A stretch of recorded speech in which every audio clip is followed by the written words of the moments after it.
Yeah, hi there. And these comments, I'll just use the first letter of your name, F.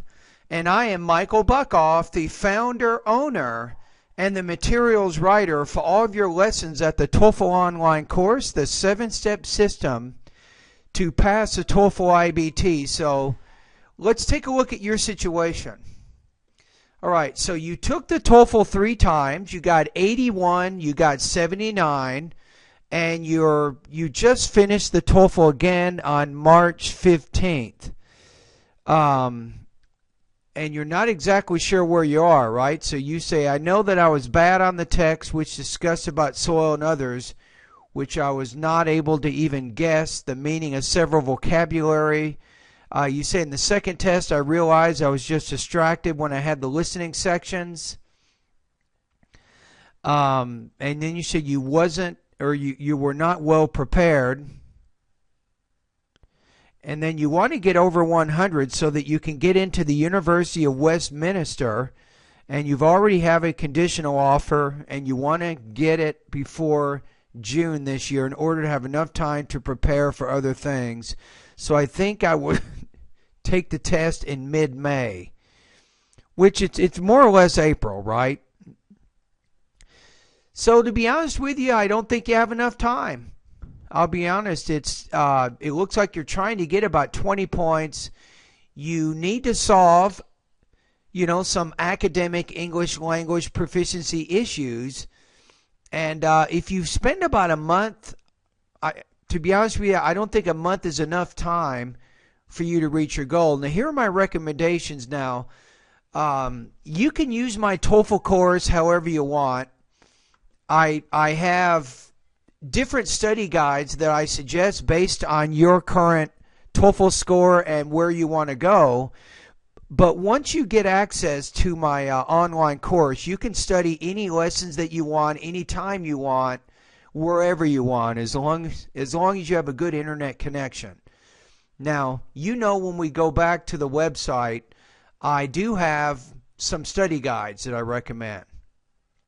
The study guides are simply suggestions. The reason I have study guides is because my course is over 630 lessons in the vocabulary, pronunciation, grammar, reading, listening, writing, and speaking areas. Now, some students, they don't want a study guide. They just want to go through all of my lessons in the different sections on my course. But to do that and to learn all that information, it will probably take you several months, probably close to 5 or 6 months. So the study guides are simply a suggestion of some things that you can do each day over the next, in your case, I'm going to recommend my 90-day TOEFL study guide, which I think is the best one for you.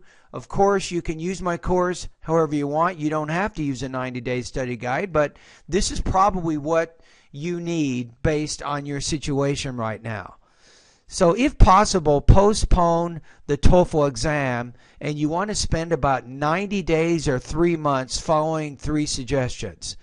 I'm going to give you 3 specific suggestions. The first 2 have nothing to do with my online TOEFL course. They have nothing to do with any TOEFL book. It's just simply preparation, getting more exposure to the language.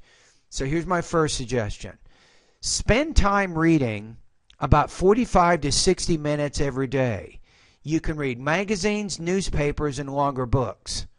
Secondly, my second suggestion, spend time practicing listening. You can focus on TV programs with a special emphasis on news, history, science, and also documentary programs.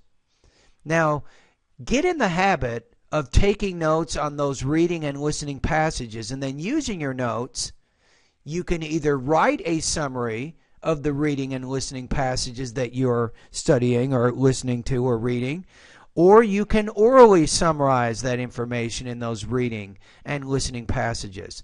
Either way, you are practicing your integrated speaking and integrated writing skills.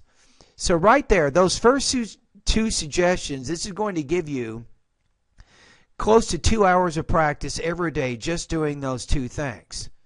The main thing is you need more experience with reading and also with listening.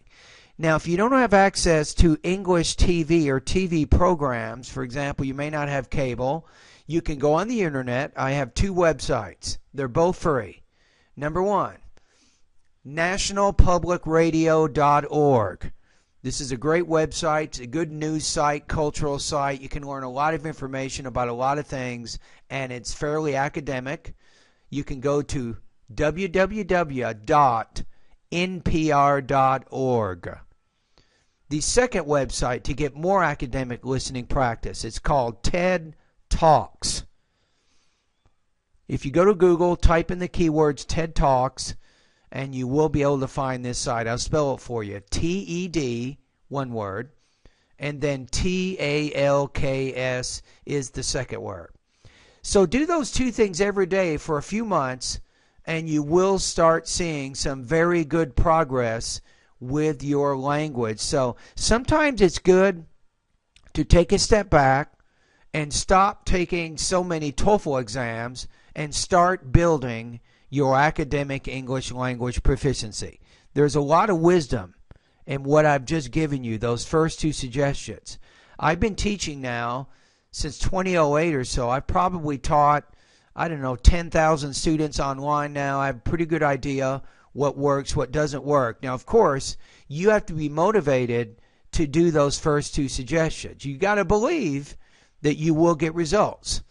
Now, my third suggestion is go through the lessons in my 90-day TOEFL study guide, and it will have a fairly heavy emphasis on vocabulary. You absolutely want to make sure you learn the 1,700 college words in the vocabulary section of my course. This is why I recommend that you study for about 90 days, because most students, it's just not possible to learn 1,700 words in, say, 4 weeks or 8 weeks. You probably will need the full 3 months to master those words. Now, of course, you can complete the pronunciation, grammar, listening, reading, writing, and speaking lessons at my course.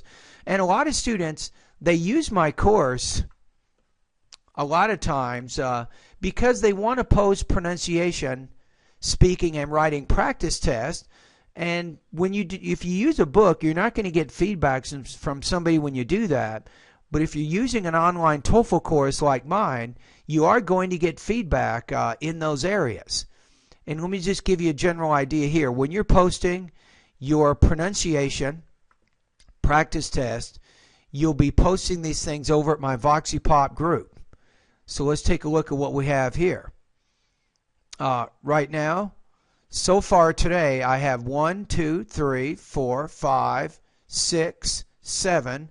I have 7 students who have posted their speaking practice test over at my VoxyPop group. What I do is I'll actually will listen to your practice test. I'll give you comments, and I'll record my comments right next to where you posted your practice test so you can get feedback.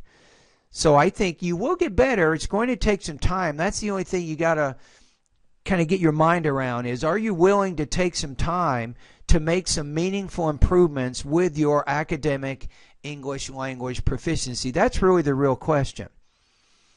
All right. Anyway, thank you very much for taking the time to send me your email. I know that you're very anxious. You're serious about improving your score. And the purpose of my video was to give you some suggestions so you can kind of understand what it's going to take for you to make the improvements that you seek. All right. Anyway, have a great day and all the best to your high-scoring TOEFL success.